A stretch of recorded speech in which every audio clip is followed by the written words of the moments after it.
little dreams spinning the night. Sinhala Hindu අලුත් අවුරුද්දට තව තියෙන දවස් කිහිපයයි. ඉතින් අප්‍රේල් මාසේ පළවෙනිදා වෙද්දී ඊයේ මධ්‍යම රාත්‍රියේ මිනිසුන් නිදාගෙන සිටින වෙලාවේ අපේ රටේ 69 ලක්ෂයකින් ජනතාවගේ ජනවරමකින් පත්වෙච්ච ආණ්ඩුව තිබෙන මොහොතක ඒ රටේ ඒ පාලකයෝ නිරන්තරයෙන් වේදිකාවල කතා කරුවේ රටේ මිනිස්සුන්ගේ දුක වේදනාව ගැන බදු බර ගැන ජීවන වියදම ගැන. ඉතින් එහෙම කතා කරලා ලක්ෂ 69කට අධික ඡන්ද සංඛ්‍යාවක් අරගෙන මේ රටේ ජනාධිපති වෙච්ච උන්දා රට පාලනය කරන මොහොතේදී ඊයේ රටේ මිනිස්සු නිදියගෙන ඉද්දී ගෑස් මිල රුපියල් 420කින් ඉහළ දාලා තිබෙනවා.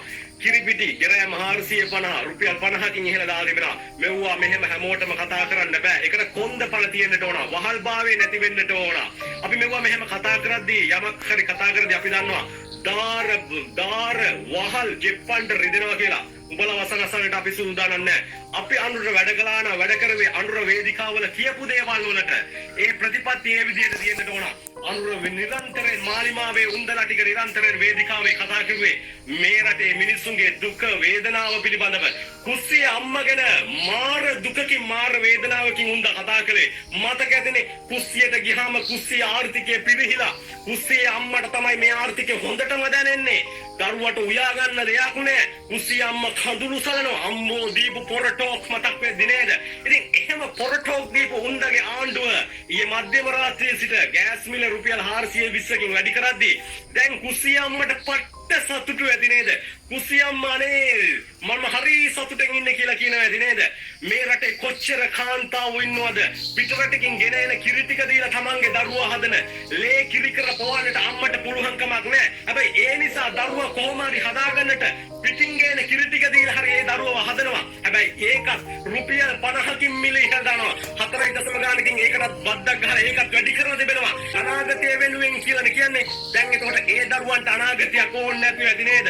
උන් හැඳි ගෑවිලා මක බෑවිලා ගියා වෙන්නේ නැති නේද? ඉතින් මේ තමයි පුනරුදය. මේ තමයි එක මිටකට සුබනකට දීපු එකේ ප්‍රතිඵලය. දැන් කෙමින් දෝරේ ගලාගෙන එනවා. හිමින් ළඟා වෙමින් එනවා. ඡන්ද ප්‍රතිඵල ලැබෙමින් පවතිනවා. ඉතින් මේ විදිහට ඊයේ රාත්‍රියේ හැමදේකම මිල බොහෝ දේවල් වල මිල වැඩි වෙනවා. හැබැයි මතකද මේ කට්ටිය විපක්ෂයේදී ආණ්ඩු බලේ නැති වෙලා ඉද්දි පෙර ආණ්ඩු වලින් ගෑස් මිල වැඩි කරද්දි කිරිපිටි මිල වැඩි කරද්දි තෙල් ටික වැඩි කරද්දි විදුලි බිල වැඩි වෙද්දි අප්පට සිට ලිප්ටන් වටරවුමේ මේ මරලා තෝනි දුන්නා. බෝඩ් උස්සගෙන දැඟලුවේ. ජෙප්පෝ මේ වගේ කවි රචනා ලියුවේ. රෙද්ද උස්සගෙන දැඟලුවේ. දැන් බලන්නකො යට එක හංගගෙන ලස්සනට ඉන්න හැටි. අයියේ තමන්ගේ නායකයා, තමන්ගේ ආණ්ඩුව, තමන්ගේ පාලකයෝ, තමන්ගේ ආණ්ඩුව, තමන්ගේ පාලකයෝ මේ විදිහට මිල වැඩි කරද්දි ඒව අසාධාරණ කරනවා. ලෝක වෙළඳ පොලේ භාණ්ඩවල මිල ඉහළ යද්දි ලංකාවේ මිල ඉහළ යනවා නම් මොනවටද ආණ්ඩු කියලා හපුන් තමයි දැන් රට පාලනය කරන්නේ. ඉතින් එහෙමුන්ගේ කාලේ තමයි දැන් මෙව්වා ඉහළ යන්නේ. මේවා එහෙම වැඩි වෙද්දි රුපියල් 10කින් තෙල් සොච්චමක් අඩු කරුවා. මාස ගානකට පස්සේ පෙට්‍රෝල් පමණක් ඩීසල් භූමි තෙල් එහෙම අඩු කරුවේ නෑ. මොකද මුහුදියන මිනිහට සහන නෑ.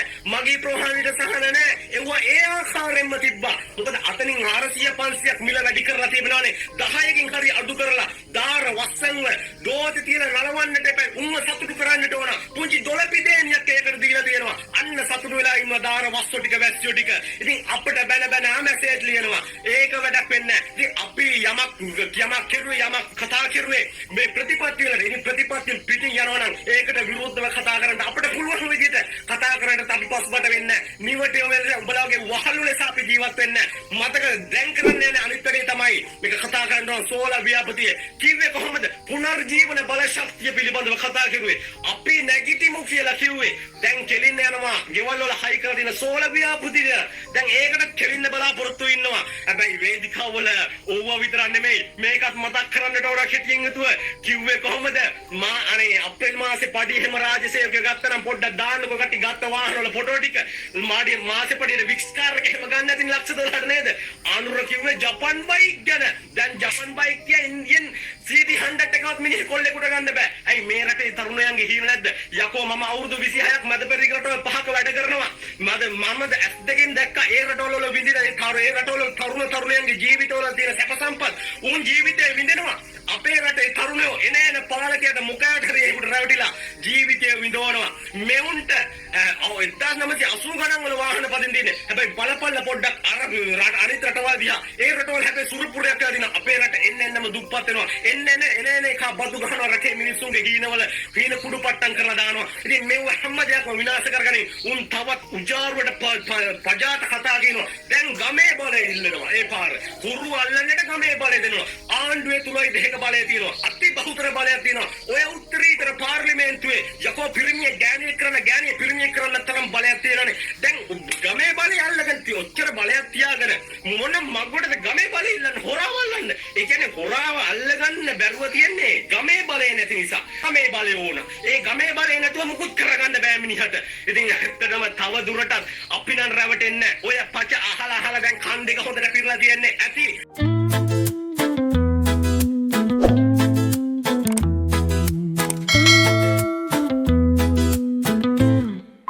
Digital dreams